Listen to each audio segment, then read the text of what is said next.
Oh, landmines and jellyfish. Welcome back to Knives, I guess. And you know what I don't understand? The cat can take a dump in a box in a corner of a living room. Nobody bats an eye. But I try it one time. One! And everybody is up in my face about it. But do me a favor and hit that like button, or a homeless guy will pee on your shoes. And let's take a look at the Hogue Deka after I carried it for a week. So let's take a look at what we're holding, because it's protocol. It'll bother you if I don't, and you know I love you. And first things first, and most importantly, the pocket clip is tip up, which is the Lord's carry. We have got the black polymer scales. The pocket clip is reversible. We have got thumb studs. We got an axis lock, but let's centrifugal open it this time. Oh God, I love centrifugal opening. But we have got 3.25 inches of Magna Cut steel. Yeah, I'm still excited about the Magna Cut. Cut me some slack. This thing is too nice for this channel. We keep our property value pretty low around here. So, you know, if you didn't catch the last video, the Deka was one of my first 3 aspirational knives, and the way I separate it, and this is kind of different from person to person, but, you know, you've got your budget knives, and those can run up to about 70, 75 bucks. Then you start creeping into the aspirational range. And these are ones that are a bit harder to reach, and that's the ones you have to save up for a little bit, or you come into a few bucks and you're like, okay, I'm going to finally pull the trigger on it. And then you got grail knives that are significantly more out of reach. They're either priced too high or they're rare. You know, something along those lines. Now, everyone defines it differently. I had a conversation about that in the comments of the last video with somebody, but that's how I break them down.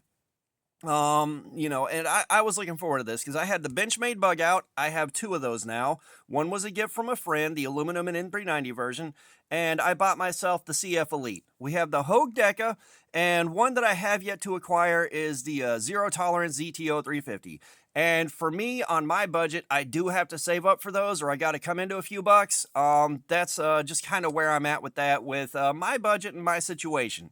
Your mileage may vary, but you know, I took a look at this thing and I got ready to carry it for the week. And so I guessed it was going to be a fantastic week. And dear God, this week was fantastic. So I had this on me, and it was one that I really had to force myself to not fidget with like crazy, like walking around at work. It was, you know, carry it, open it, and yeah, that centrifugal open is so nice. And, you know, opening and closing it about 1,000,000 times. And one thing I will say, the action on this feels so good. Like, you know, you carry budget knives and they're on bearings and they have all the good things going on, and they feel really good. They feel really high quality until you get one of these. And there are knives like this that knock the feeling of the nicer budget knives down a peg, because you feel this and you're like, oh, that is smooth. That is very smooth. And it feels very, very smooth. It opens smoothly. It closes smoothly. It's not drop shutty. It is not. It's on washers and not bearings. But the action on this feels so smooth. It is ridiculously good. And I'm sure there are actions that feel better. And if these are bronze phosphor washers, I could take this. Well, I could take this apart, but Hogue, y'all make it so it really can't be taken apart without a specialized tool, I think.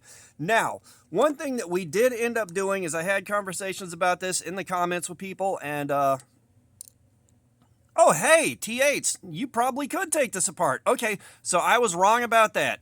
The thumb studs here will accept the T8, so we might be able to get this apart for sharpening.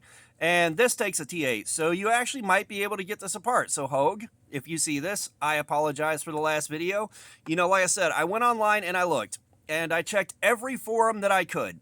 Every forum that had anything about disassembly or removing the thumb studs, and every single one said you gotta drill through the thumb studs to take them out, which may be the case here. You know, usually you find that many posts about it online and you aggregate them together. General consensus here is you got to drill these things out to remove them, and bug out thumb studs will replace it just fine. So we're going to find that out a little bit later when I go to sharpen it, whether or not I can get these thumb studs off. Hopefully I don't damage them too much, because if I can't get them off, I'd like to have this thing stay nice. this is going to go in the drawer with the other knives that are too nice for me. And, I will say, one great thing about doing this is, not too long ago, I'd be terrified of dropping it and not carry it that much. But, now, yeah, if I drop it, I drop it. Whatever happens, happens. So I love getting over the hump with something like that because now I don't feel bad using it as a tool and carrying it as a tool, and that's just a side effect of growing up very, very broke and not having nice things. So when I do have nice things, I'm scared of damaging them. I'm getting over that, and I'm very happy to reach a point where I can be over that. It feels pretty good. So we're going to try to remove the thumb studs. I'm probably not going to try to disassemble the whole thing just because I don't want to put myself through that. But if I ever decide to buy different scales for it, pretty sure I can get these scales off. And at some point, I'll learn how to remove an axis lock. I keep trying, and I don't quite get the axis lock apart to get the scales off it. So maybe one day. But I will say, the one gripe that I have, is when this thing was in the pocket, the dingus end right here with these, they kind of stabbed me in between the fingers and felt really uncomfortable when I hit it because the scales aren't chamfered. There's that $5 word. The scales aren't chamfered on the inside right here, so when this thing grabbed, and a couple times I reached in the pocket a little too aggressively, I stopped to check to see if it hadn't partially opened, and I cut myself. It didn't partially open. I never had an issue with that. It's just these edges are definitely not really well refined. There's even some flashing right here, and that is a little bit unfortunate for something that costs as much as it does. I spent somewhere around $100, $400, $500, $10 on this before taxes and shipping. So, I scored it on a good sale. I will say I wanted the G Mascus, which was I went and took a look at it after the last video. Again, I have a hard time doing thorough research most of the time before I do this. But the G Mascus, unless you buy it from Knife Center. Knife Center will have their G Mascus in their own colors for the Magna Cut, and then on Blade HQ or everywhere else, the Magna Cut is on 20 CV, I believe, not Magna Cut.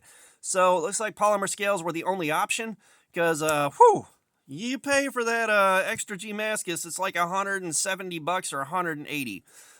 It gets expensive pretty fast, but so I carried this thing. The only real gripe I have is the flashing on the scales. Definitely made it feel like I'd accidentally cut myself once or twice because I was just going in the pocket really aggressively.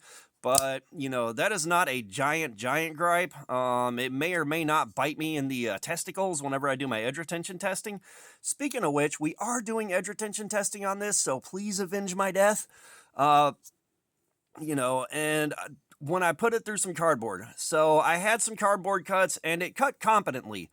I had a display I had to break down to fit in the baler, and there were 3 layers of cardboard folded on top of each other that I didn't feel like taking and breaking it all the way down. I didn't have time for it. So I did push through that. And right here at the tip, it was a pretty decent cut, but you got farther back here, and it started acting more like a wedge. You do have either a flat or the faintest trace of a hollow grind up to here, and then you got your swedge. So up here it did great, back here it acted like a wedge, and the normal cardboard that I did break down, it cut really well. The only real complaint about the edge I had was it struggled to cut the saran wrap off of pallets. If you've got a good edge, it'll cut through the middle layers just fine, especially with a little bit of tension on it. It did handle that pretty well, but a single layer, you will struggle to cut through that unless you have a very, very good edge on it. This thing struggled a little bit on those. It is not the most pristine, most highly refined edge. It is probably ground a little bit closer to a 20-degree edge just so that it can survive a lot of abuse. We're going to find out how that holds up to Cardboard Slayer, and it's going to be interesting. It is going to be interesting. I'm starting early on that one and clearing extra time. I brought a lot of extra cardboard home so I could make sure that I've got enough to make it through here, or at least I think I do. So we're going to party hardy with that. And, overall, as expected, fantastic experience. Just, I'm glad I bought this, and I'm going to really miss it when I have to move on to something else. We're going to carry some more Magna Cut. I've got the Rat 1.5, but I'm going to give it a couple weeks and move off of that. But if you catch the live stream, it is Friday today, January 3rd, I believe. Tonight, or this afternoon, starting at 3 p.m. Eastern, we're going to do our live stream. And at some point, you guys are going to pick between a couple of knives for me to carry. We're going back to that. And then hopefully after this, we can get back to doing the random rolls. And the usual live stream format has been I put 5 knives on the table and a 20-sided die picks out which one we carry. So I'd like to get back to that sometime soon. You know, that's all besides the besides. I just want to give y'all a heads up if you catch this before the live stream. But yeah, that's it. It's just the one minor flaw. And this is something, if you pop the scales off, pretty easily fixable. You can chamfer these yourself. There's that $5 word again. Man, this video is getting expensive, you guys. But, you know, you can chamfer this down yourself and sand it down easily enough. Like, that is a fairly easy fix. It's just not something I want to have to do on a knife that costs, you know, over $100. And at full retail, it's still 140, somewhere around there. But, you know, again, like, you can catch these. They seem to go on sale fairly regularly on some websites for about $104, give or take. And at that price point, you have a definitive bug-out killer. A definitive Benchmade bug-out killer, because I promise you, to all things important to me, if I was handing people recommendations, I would say 100%. If you can find this on sale, get this before you get a bug-out. I have got the bug out, and the action is just as smooth here. Like, the action on the bug out is very smooth. This is right about exactly the same on the action. The scales on the bug out feel a little bit better. They both have partial frames. This one has significantly less flex than the bug out, but there is some flex right here. You can see there is some flex. And it's weird. I hear people complain about the flex on the bug out, but they don't complain about the flex on the Deka. And the back doesn't flex because they got their spacers back through here behind the steel, because the steel liner goes to about here. But you know, like the scales on the bug out feel a bit better. I'll be honest, the scales on the bug out feel a bit better, and that's because I've got the CF Elite. It's in carbon fiber. It's a little bit more refined, a little bit more finished. But it's really hard to go wrong with this. And once we do the edge retention testing, I'm definitely going to be excited to come back and tell you how that went. Like, we're starting at 3 o'clock in the afternoon, and I'm planning on going until past midnight if that's what it takes. If we make it through that and don't have to sharpen, I am going to be very pleasantly surprised and tired of cutting by then. Let's take a look at our factory edge. Let's see how that's doing. That's still a pretty decent cut. Like I said, the edge isn't as refined as I like. It's not a super keen edge. You know, I like to have my edges as sharp as I can possibly get them with a mirror polished bevel. You know, and I like a nice wide laid back bevel. And so far in my testing, those tend to hold on to an edge better than most factory edges.